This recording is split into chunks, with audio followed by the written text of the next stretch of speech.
عنها لا إله إلا الله صلى الله عليه وسلم. سورة القدر. بسم الله الرحمن الرحيم. إنا أنزلنا ليلة القدر وما أدراك ما ليلة القدر. ليلة القدر خير من ألف شهر تنزل الملائكة والروح فيها بإذن ربهم من كل أمر سلام هي حتى مطلع الفجر. بسم الله الرحمن الرحيم. هو الله أحد الله الصمد لم يلد ولم يولد لم يكن له كفوا أحد. بسم الله الرحمن الرحيم. هو الله أحد الله الصمد لم يلد ولم يولد لم يكن له كفوا أحد. بسم الله الرحمن الرحيم. هو الله أحد الله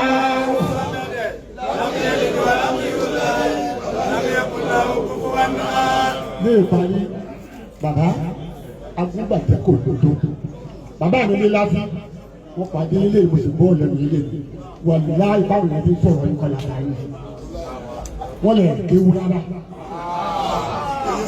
òun tó ní gbọ́ mọ́tò fún mi sí náà ẹ wò mí ìrìn lè parọ́. kéwu rárá àmọ́ òun ni kéwu. kéwu nìyí. wọ́n yà máta àbámu kún yín níjọba yìí ní tó ti wá lápapọ̀ kò ní bàtà. tó gbogbo ń tarí fìdí àrùn kodò torí kẹ́kọ̀ọ́ lọ́ọ́ bá. kodò kẹ́kọ̀ọ́ lọ́ọ́ bá lé. ẹjọ́ ni àmì. ẹjọ́ ni àmì. Àgbàlagbà lọ́lọ́run ó sì ní fi àgbàlagbà ó sì lọ́ fẹ́ gbó àgbàlagbà. Èyí tó ń ṣe fún wa yìí. Ọlọ́run sọ di òjò ìkẹ́ àti àánú fún ẹ̀mí Alhaja wa Khadijatul Kubra. Kó máa lọ bá wọn gbé nínú sàárè. Àmín. Ẹlẹ́kejì. Ànábì wa Muhammad. Arábìnrin tó kú yín bá ti kú bẹ́ẹ̀ bá lè ka ẹ̀ka àlùfáà àkọ́bá yín ká ẹ̀ka Sūratu Yāsīn fún òkú yín. Gbogbo àlùfáà ni wọ́n panu pọ̀. Anábìnrin alákọ̀ọ́lé ìjọ tí jásíkọ́lọ́ fún yẹn ló ń kọ́lé táyé fi ń kọ́lé ọlọ́run ló pè léèyàn táyé fi pè léèyàn tó bá ti yọ sáwùjọ yín tó wà láàrin àwùjọ yín ẹ má rò pé bí yín ni ara yín ni ẹ pọ́n gi ọlọ́run lé ẹ bomi sí gi ọlọ́run ẹgbẹ́ ọlọ́pàá tó gbé gbà òun kọ́ ẹ̀ṣánú àwọn èèyàn ní ọlọ́run ló ṣe bẹ́ẹ̀. Àkọ́kọ́ akúgbogbo àlùfáà lápapọ̀ látọ̀dọ̀ ọ̀bẹ tí wọ́n ní àyè sífìmọ̀ ọmọlé bàbá sífìmọ̀ láti lu Mushin. Akí bàbá Ṣéhù Jámíù àmì ọlọ́run. Akí àwọn àlùfùlání àwọn afẹ́kọ̀ọ́ àfáà wáyé tí àfi gbogbo àlùfáà lápapọ̀. Wọ́n ní ọmọ bínú ẹlẹ́ẹ̀kejì. Akí àjò wa tí a fi tọ̀wọ̀tọ̀wọ̀ àti tàkọ́lé dárúkọ. Èṣù bá wọn lágbè ní láti ìlú Ìlọrin. Àwọn bàbá látàgbàgì. Táyé ìjọba gbọ́ táyé kọ́yìn lágbàgì. Àwọn náà nù. Olólùfẹ́ náà ni wọ́n pè. Ẹni bá ń gbẹ̀mí ẹni èèyàn kì í gbàgbé ẹ̀. Ẹni tí ó bá ń bára ni ẹ máa gbàgbé.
صلوا على النبي الكريم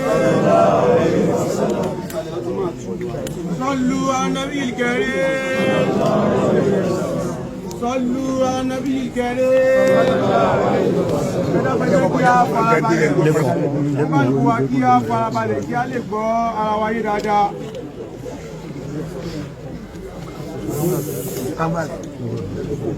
gbogbo àwa tí a bá ń ṣe nǹkan mí yàtọ̀ sí nǹkan tí a ṣe ní ẹjọ́ àrò wa ẹjẹ́ àfarabalẹ̀ ohun tí ó gbẹ̀yìn gbogbo wa náà lélẹ́yìn ẹjẹ́ àfarabalẹ̀ nítorí ara wa ẹ má jẹ́ pariwo láàyè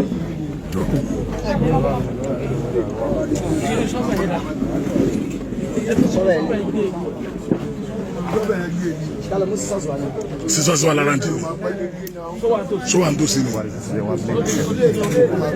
ẹ̀fí bléèdì gbé mẹ́ẹ̀.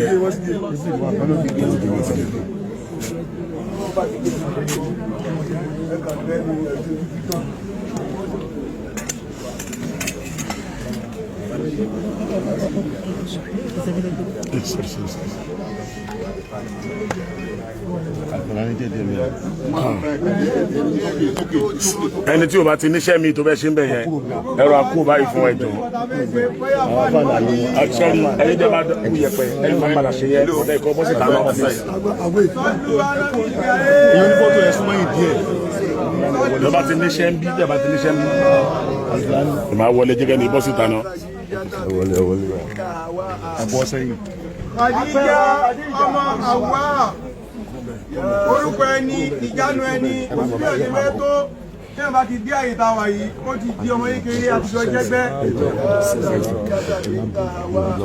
Khadija ọmọ Hawa gẹ́gẹ́ bó ti já sí pé ẹ̀dá ò ní wà láyé kó má nípìlẹ̀ ìpìlẹ̀ gbogbo wa náà ní Ádámọ̀ àti ìyá ńlá wa Hawa lábí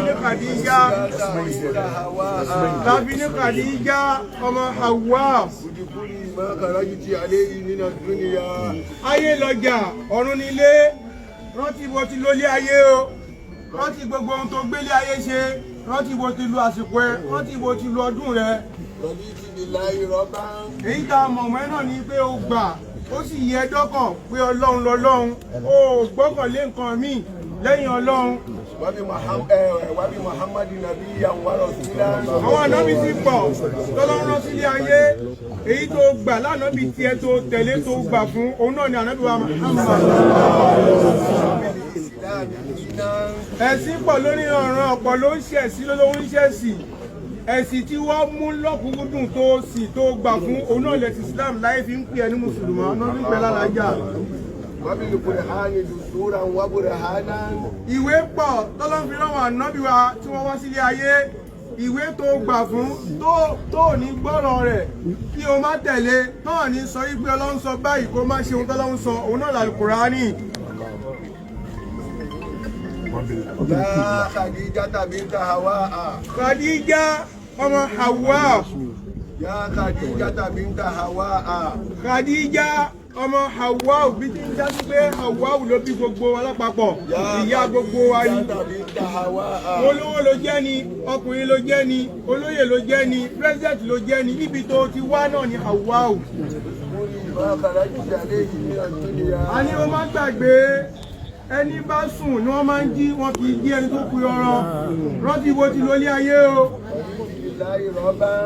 alẹ́ ìtò gbà tá a mọ̀ náà ni pé ó gbà ó sì yẹ dọ́kàn pé ọ̀kan ṣoṣo lọ́lọ́wọ́n bá ó pọ́ lọ́wọ́ méjì o. wábí Muhammadu Rasulullah wà náà. ó ń dán ó ń dùn ó kù díẹ̀ káàtó ànábì tó gbà kó lè fi bí ọlọ́run náà lálẹ́ tó wà Muhammad. ó ti torí ìṣòro ó ti torí ìdààmú kí o wá lọ fi ẹ̀sìn sílẹ̀ kó máa ṣẹ̀ sí orí ìsìláàmù òun náà ló kú sí ìsìláàmù ló gbà lẹ́sìn. Alukurani yìí ló gbà fún o jẹ́ ìyá gan bẹ́ẹ̀ la àmọ́ ẹni ìyá ìwé àmọ́ ẹni ìyá kíyà alájà la mọ̀ ẹ́ sí nígbà tó wà láyé ó tún kú sórí ẹ̀sìn ìsìláàmù náà ló ṣe tó fi kú o. ibùdójúkọ rẹ tó máa ń kírun gbogbo àmì ìwò tọ́lọ́run fún ẹ nílé ayé tòun ti bó ṣe pọ̀ tó náà ó yẹ ó gbò ó sí lọ́hun tó fi jáde láyé ni ibùdójúkọ náà ni Kaaba. Allahumma. Ọlọ́run o. Anta alladhi khalaqtaha. Ìwọ ló dá Khadija ọmọ Hawa ẹnì kọ́kọ́ ló dá o. Wa razaqtaha. Gbogbo ohun tó gbogbo jíjẹ mímu ẹ̀ nílé ayé ìgbòkègbodò rẹ̀ níná lílo rẹ̀ ìwọ ló ṣe é fún Ọ̀ṣun kọ́ ló ṣe é fún Ọya kọ́ ló ṣe é fún. Wa anta amataha. Ẹni tó bá dá sílé ayé àwáyé lọ ò sí gbogbo ọlọ́wọ́ sílé ayé gbogbo náà la máa lọ. Ọjọ́ rẹ̀ ló pé oṣó kọ́ ló pàdíjà àjẹ́ kọ́ ló pàdíjà èmèrè kọ́ ló pàdíjà àwọn ológun sọ́dọ̀. Ó ti wá kú táwọn gbà kó kú yìí nínú ìsìlámù ó sùn ni ìwọ náà ló tún padà jí ló padà jí dìde lọ́jọ́ gbèdé àkíyámọ̀. Anta alamu bisiriha wal wa'alaniyatiha. Ìta rẹ̀ là ń sọ yìí ìpàlájà ni kì í ṣe ìyá àgàn èyí tó yé wa ta mọ́mọ́nu ṣùgbọ́n kọ̀ọ̀kan rẹ̀ ó yí wọn lọ́wọ́ o. Bá a ti mọ̀ táwọn wí jáde tí gbogbo ayé ń gbọ́ pé ìyá rẹ̀ nìyá wa alájà ni kì í ṣe ìyá gan tó bá já sí pé bẹ́ẹ̀ náà lórí lọ́dọ̀ rẹ̀ Ọlọ́run. Fàṣídì fi hasana ti àyà Rabbana. Ẹ̀sọ́ tó máa fi ń sọ àwọn ẹni rẹ̀ táyé fi máa ń mọ̀ tó bá kú láyé tọpẹ́ ni rẹ̀ lágbájá yìí Ọlọ́run má fi dùn yá wa Khadija.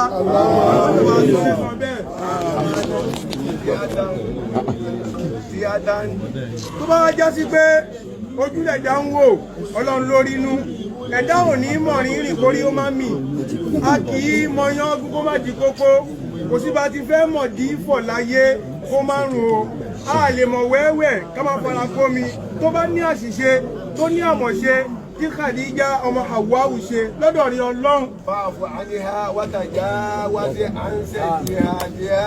Àforíjì rẹ̀ àánú rẹ̀ lèyàn fi ní kẹ́ rẹ̀ òun sí lọ́hùn kọ́ o mo mọ̀ àwẹ̀ gbà kọ́ o mo mọ̀ ọ̀run kíkọ́ o Ọlọ́run jẹ́ kí Khadija ọmọ Hawa wọlé ojú ráàánú rẹ̀ gbà.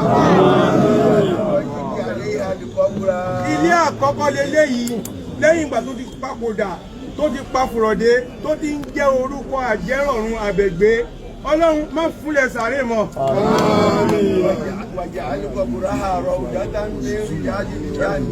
Níbi tá a fi sí yìí bó ti kéré tó táwa lérò kó kéré yìí táànú Ọlọ́run bá bó kú gbébẹ̀ yóò fẹ̀ kọjá fúláàtì Ọlọ́run má ṣàsọ́ di abàtà àlùjọ náà kó sọ́dà bàtà gẹ́ kó sọ́ di ilé ńláńlá tí ó máa rí ohun tó bá ti fẹ́ ń bẹ̀ gbogbo tó bá ti ń wá látọkàn rẹ̀ ní jíjẹ ní mímu Ọlọ́run jẹ́ kó máa bá gbé bẹ́ẹ̀. Bóyá tó wá kéré tó yìí Ọlọ́run bá ṣe tán láti bá ẹ̀dá wí pẹ̀lú àwọn iṣẹ́ rẹ̀ tó ṣe láyé àbọ́lọ́run tó ṣe tán láti fẹ́ lo ìjọlọ́run lé òkú lórí ó tún wá fún jù báyìí lọ tó kú bá ti wọnú sàárè táwọn ẹbí padà lẹ́yìn ẹ̀ táwọn ọlọ́ padà lẹ́yìn ẹ̀ ìyá bẹ́ẹ̀ fún Ọlọ́run má fi àjẹ Khadija Ọlọ́run má sọ ilé yìí má sọ ilé iná tí ó tún máa rí nira tí ó máa rí dààmú tí ó máa rí wàhálà níbẹ̀. Mo fẹ́ràn ọmọ fẹ́ràn mi ọmọ kì í báyọ̀ débẹ̀ o mo fẹ́ràn ọkọ fẹ́ràn mi ọkọ ò ní báyọ̀ wọ sàárè o Ọlọ́run má fún yẹn mọ̀ má dá láàmú olùkọ́ ní ó kù báyìí Ọlọ́run má dáadáa rẹ̀ fàánú rẹ̀ pẹ̀lú ẹ̀. Gbogbo wa àtọmọ àtàrà àtẹbí àtàfà kò sẹ́ni tó lè bá wọbẹ̀ àwa sì gbẹ̀ ni وشفينا فيها يا ربنا. gbogbo ta wá wí gbogbo àdúrà tá a ṣe gbogbo ojú ìrẹ́lẹ̀ ta ké pèrè ọlọ́run wàánù rẹ tó máa fi ń gba nǹkan lọ́wọ́ ẹrú ọlọ́mọṣà fàánù ẹgbà lọ́wọ́ ọlọ́mọ fi àjẹ kàdíjà máa ń dà láàmú máa fi jìnnà máa wà á bí ẹ bá ń bẹ nílé ayé bọ́lọ́bá yìí náà ti gèdá níyà ipá rẹ̀ ò káwọn tó fi sílẹ̀ láyé ká bá wàá sọ ẹni tí ò sí láyé mọ́ bó bá sì ń sọ ẹni tí ayé máa ń bá jù náà lẹni tí ò bá níyà láyé wọn gbogbo ohun tí ó fi sílẹ̀ láwọn ọmọ lẹ́yìn ìgbà tí ó sì yà mọ́ wọ́n ní bí ìyá bá ti kú jíjí ẹ̀dá fọ́ ọlọ́run má fọ jíjí ayé àwọn ọmọ wọn láàmú má fi sínú àwọn ọmọ wọn má ní àwọn ọmọ wọn lára.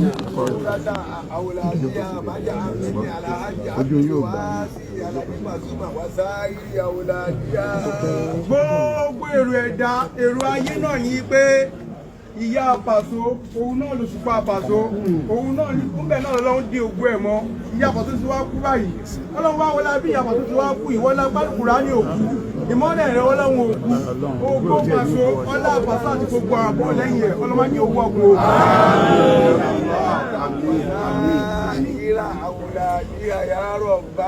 látòrí Paso bẹ́ẹ̀ bá ń wí bẹ́ẹ̀ mí ẹlòmíì tó ń dárò látànú pé ó mà ṣe òun bá Paso káànú báwo lọ́rọ̀ Paso ṣe fẹ́ rí báyìí ọba tó dá Paso tó pọ̀ ní kó tara Khadija tó jáde ó ní ohun tó fẹ́ fi ṣe bí Khadija ṣe wá kú yìí ọlọ́run òkú alukurani òkú àánú ọlọ́run òkú ìyanu ọlọ́run òkú òkìkí Paso àti gbogbo àwọn àbúrò lẹ́yìn ẹ̀ ọlọ́mọdé òkú láyé bí a bá ṣe bá ti ṣe èyí òun náà ní ládàá ó lẹ́san tí ó gbà àtọkùnrin wa àtobìnrin wa tá a fi fẹ́ tọ́lọ́run lára Paso tá a fi ṣe ohun tá a ṣe èyí ọlọ́mọdé wa ńlá dá o.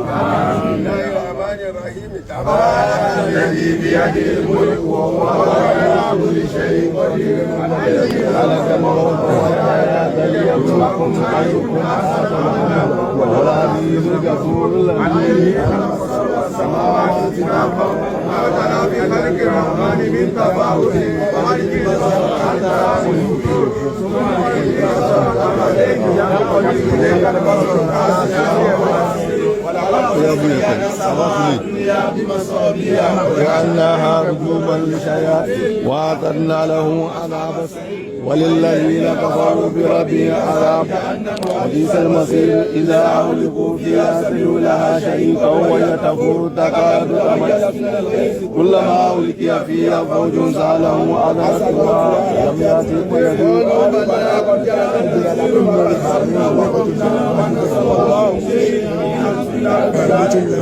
وقالوا لو كنا نسمع أو نعقل ما كنا في عذاب السعير واعترفوا بذنبهم فسوقا لعذاب السعير إن الذين يخشون ربهم بالغيب لهم مغفرة وأسروا قولكم أو جاروا به إنه عليم بذات الصدور هو الذي جعلكم من الأرض ذلولا فامشوا في مناكبها آمنتم ما في السماء يسرى وإذا يتموا وستعلمون كيف نذير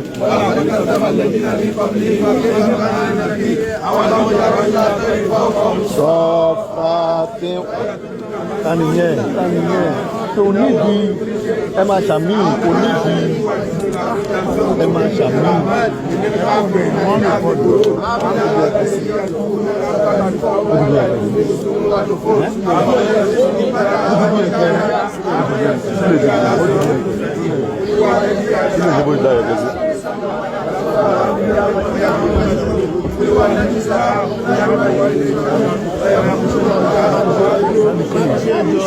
ẹjọ afa ẹjọ bá mi ṣe ẹjọ ẹjẹ tó bá mi ṣe.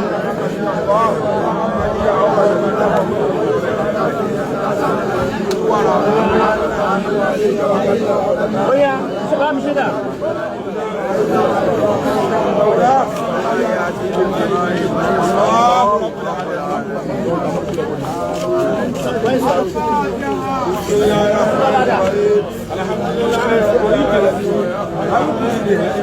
مالك يوم الدين إياك نعبد وإياك نستعين اهدنا الصراط المستقيم صراط الذين أنعمت عليهم غير المغضوب عليهم ولا الضالين آمين.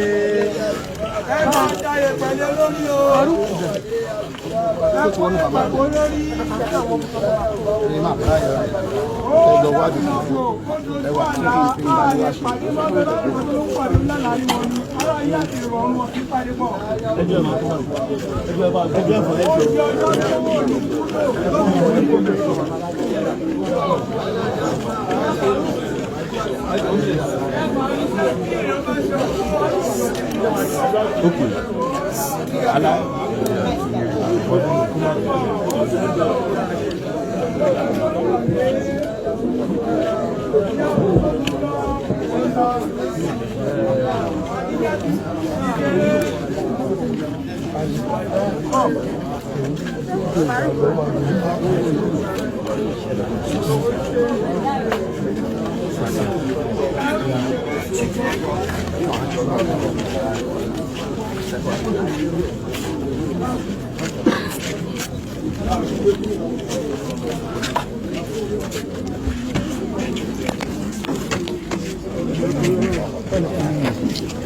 Legal.